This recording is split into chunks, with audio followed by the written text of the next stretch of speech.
আজকের গল্পটি ৩২ বছর বয়সী একটি ছেলেকে নিয়ে, যার নাম ছিল অভয়।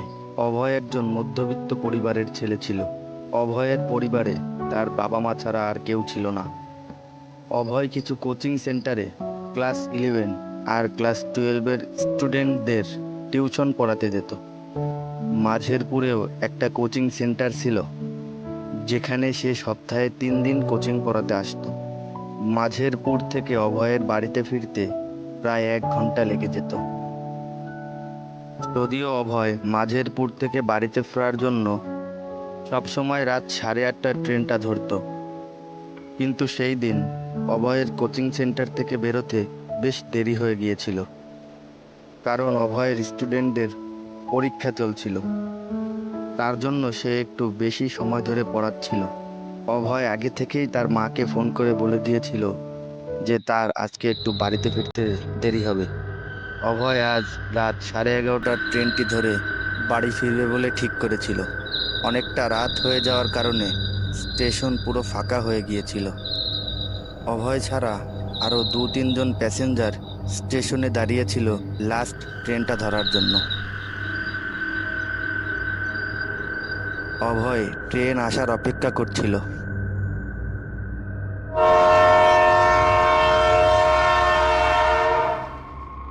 ট্রেন আসতেই অভয় ট্রেনে উঠে পড়ে। রাতের বেলায় এই সময় ট্রেনে বেশি লোক থাকতো না। অভয় যেই কোচে বসেছিল সেই কোচে অভয় ছাড়া শুধুমাত্র আর একজন যাত্রী বসেছিল। ঘরে ফেরার সময় যে স্টেশনে অভয় নামতো, সেই স্টেশন পর্যন্ত পৌঁছাতে তার প্রায় 40 মিনিট লেগে যেত। সারাদিন টিউশন করতে করতে অভয় খুব ক্লান্ত হয়ে পড়েছিল, তাই সে চোখ বন্ধ করে কিছুক্ষণের জন্য একটু আরাম করতে লাগলো।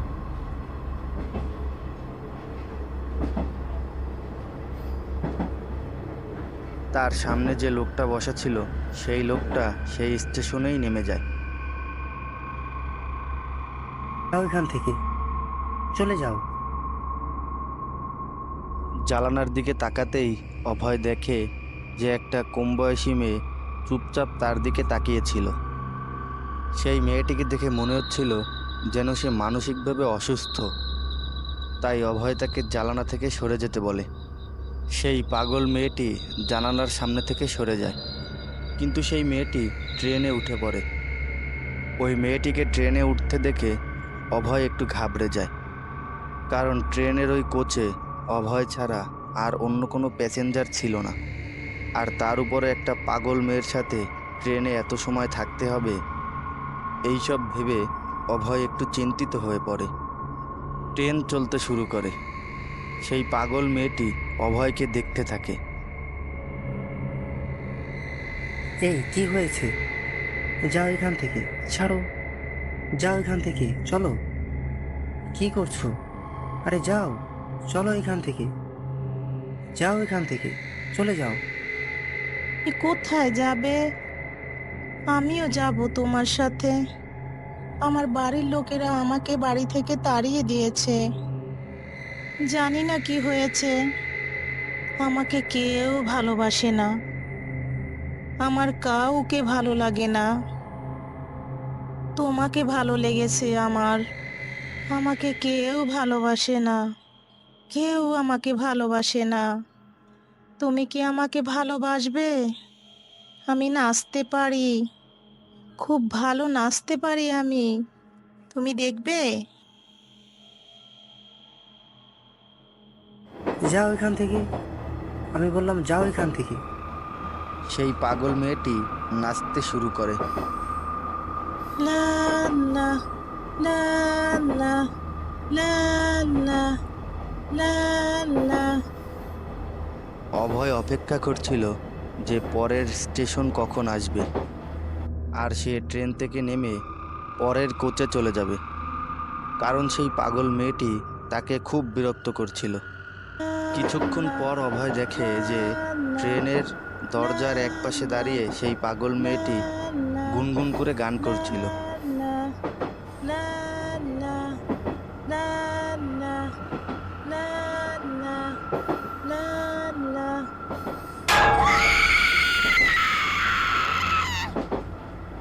হঠাৎ একটা পোলের সাথে ধাক্কা খেয়ে সেই পাগল মেয়েটি ট্রেনের ভিতরে ছিটকে পড়ে।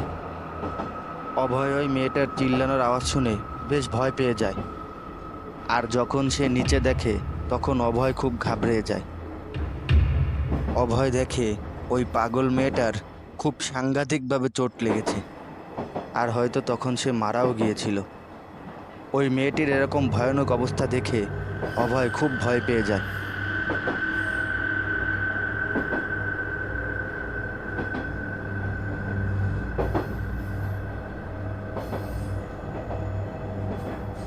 অভয় খুব অস্থিরভাবে পরের স্টেশনে আসার জন্য অপেক্ষা করতে থাকে, যাতে সে ওই কোচ থেকে নেমে অন্য কোনো কোচে যেতে পারে।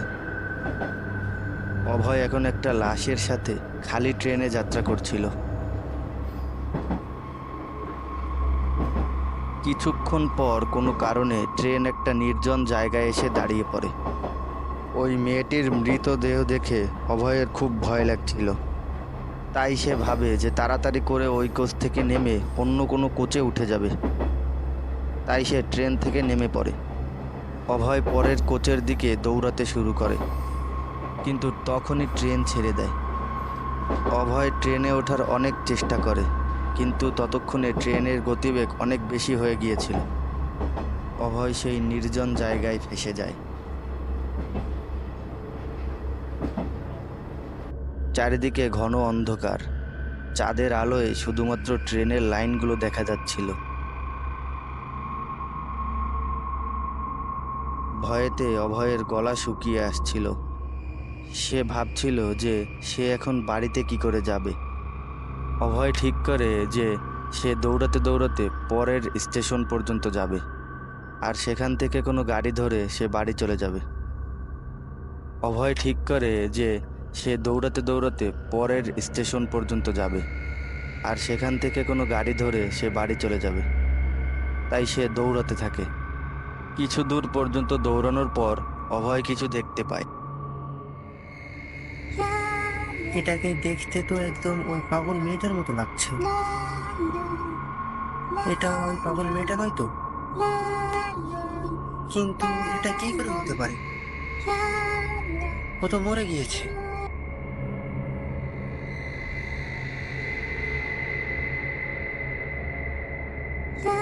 তবে কি ও বেঁচে ছিল?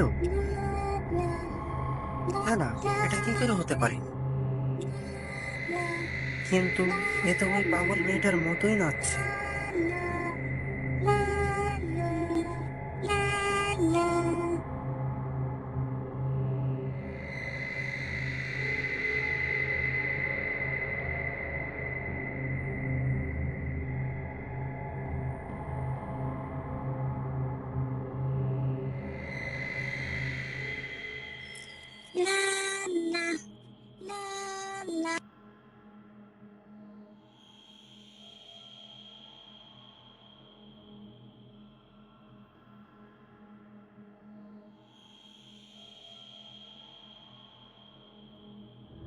সেই দিনের পর থেকে যখনই কোনো ট্রেন সেই নির্জন জায়গা দিয়ে যেত, তখন সেই ট্রেনের মধ্যে থাকা কিছু যাত্রী কখনো কখনো ট্রেন লাইনে, কখনো কোনো মেয়েকে নাচতে অথবা কোনো ছেলেকে রেল লাইনের পাশে দাঁড়িয়ে থাকতে দেখে। অভয়ের আত্মা আজও সেই ট্রেন লাইনে ঘুরে বেড়ায়। অভয় কখনো এটা ভাবতে পারেনি যে সেই লাস্ট ট্রেনটা ধরলে সে আর কখনো বাড়ি ফিরতে পারবে না।